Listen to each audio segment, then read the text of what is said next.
मैं संजय कुमार सिंह, हम लोग गाजियाबाद से जहांगीर आर्ट गैलरी में शो करने आए हैं। हम लोग का शो का जो टाइटल है एहसास है। ये एहसास हम लोग इसलिए रखे हैं कि हर पेंटिंग की अपनी एक सोच होती है, एक विचार होती है। हर कलाकार को, हर दर्शक को एक एहसास दिलाता है। ये सोच कर हमने एहसास एक टाइटल हम लोग रखे हैं।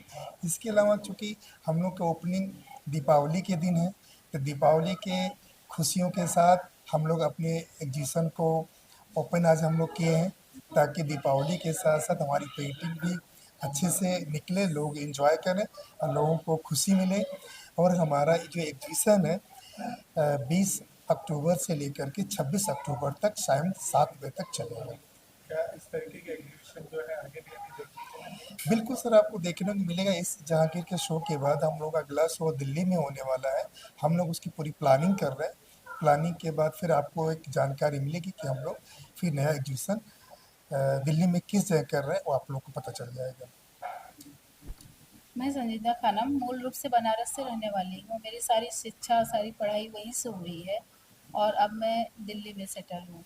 और जैसा संजय जी ने बताया कि दीपावली के मौके पे हम लोग भी अपनी खुशियों को यहाँ बॉम्बे में साझा करना चाह रहे थे और इत्तेफाक ऐसा हुआ कि हम लोग को इसी समय गैलरी में मिल गई।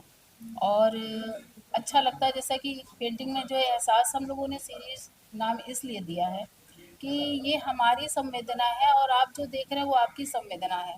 उन दोनों को मिला के जो अगला संवेदनाएँ जो मिलेगी वो हमारी एक अलग और नेक्स्ट स्टेप हम लोग को मिलेगा। जो भी हम लोग को यहाँ से लोगों से बात करने पे जो भी लगा कि अब हम इसके आगे और क्या कर सकते हैं। तो जैसा संजय जी ने बताया कि दिल्ली में इसके बाद शो है, तो हम लोग दिल्ली में इसके बाद शो अगला करेंगे जो आपको आगे देखने को मिलेगा। आपकी आपका जो पेंटिंग है बेसिकली यहाँ पे जो एग्जीबिशन वगैरह है वो क्या थीम है और किस पे तरीके से ये आधारित है, थोड़ा उसके बारे में हाँ, मेरी पेंटिंग पूरी तरह से एब्स्ट्रैक्ट पेंटिंग है और हम लोग नेचर से जुड़े हुए थे शुरू से, लेकिन उन सब चीज़ों को छोड़ के इंसान भाग-दौड़ की ज़िंदगी में बहुत सी चीज़ों को पीछे छोड़ देते हैं, तो कहीं न कहीं वो मिसिंग है। तो हम लोग उसको कलर के ज़रिए और फ़ॉर्म के ज़रिए उस चीज़ों को अपनी संवेदना व्यक्त कर रहे हैं। इसलिए हमारी पेंटिंग का नाम एहसास रखा है कि वो एहसास जो हम पीछे छोड़ आए हैं, उसको चाहते हैं कि हम लोग अपने साथ-साथ लेके अपने बच्चों में और आने वाली जनरेशन में भी दें। और बस यही बाँटना हमारा अपना वो है। सर आपकी जो पेंटिंग्स है उसमें सोशल मीडिया का भी काफ़ी जिक्र दिख रहा है, जी। उस पर आधारित है, क्या कुछ कहना चाहेंगे, क्या मैसेज देना चाहेंगे? दरअसल मैं यूथ सीरीज़ बनाया हूँ।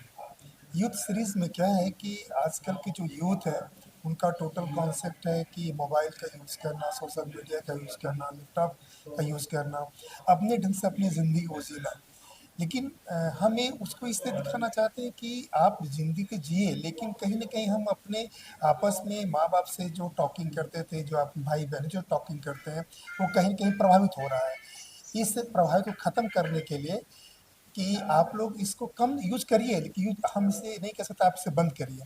लेकिन 1 आध 2 घंटे, ढाई घंटे अपने पेरेंट्स के साथ बात करिए, उनसे उनके चीज़ों को शेयर करिए, ताकि उनको भी लगे कि हम लोग साथ में बैठे हैं, लेकिन हम अपने मोबाइल में बिज़ी हैं, वो अपने मोबाइल में बिज़ी हैं, तो हम लोग इसमें टॉकिंग नहीं कर पाते, एक टेबल पे हम अच्छे से खाना नहीं खा पा रहे हैं। जो ये हमारे आने वाले जनरेशन के लिए ठीक नहीं है। हम चाहते हैं कि इस हमारी पेंटिंग के माध्यम से लोग सचेत हों और एहसास करें, नहीं, हमको अपने पेरेंट्स के लिए भी, अपनी फैमिली के कुछ टाइम निकाल कर के दूसरे से शेयर करना चाहिए। इस एग्जीबिशन को लेकर आप कुछ अपील करना चाहेंगे लोगों से?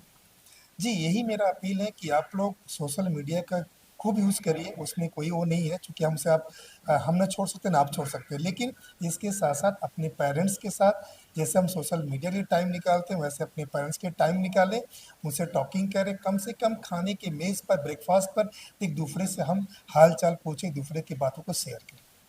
एक आखिरी सवाल है कि कितने सालों से लगातार आप इस तरीके की कलाकृतियों में हमारी इस बारे में जानकारी देना चाहिए? हाँ, मैं 25 सालों से लगभग आर्ट फील्ड में हूँ और पहले जो मैं काम करती थी, उसमें अब धीरे-धीरे बहुत ज़्यादा मेरे काम में चेंजिंग आई है।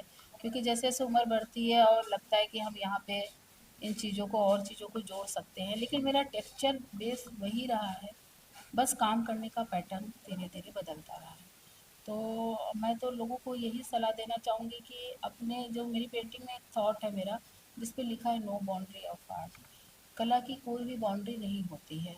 जिसकी भी रुचि है कला में वो काम करे, चाहे जिस तरह की भी कला हो, म्यूज़िक, डांस, कोई भी परफॉर्मिंग कला कोई भी हो, उसमें कोई बाउंड्री में मत बाँधो उस चीज़ों को।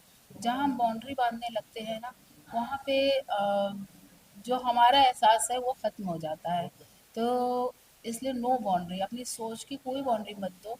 कहीं-कहीं लिमिटेशन होती है उन चीज़ों को आप फ़ॉलो करके, लेकिन अपनी सोच और अपने जीने के तरीकों को बाउंड्री में मत लाओ, दिखावा मत करो और अपनी ज़िंदगी को खुशी-खुशी जियो। Thank you so much sir. Thank you. Thank you, thank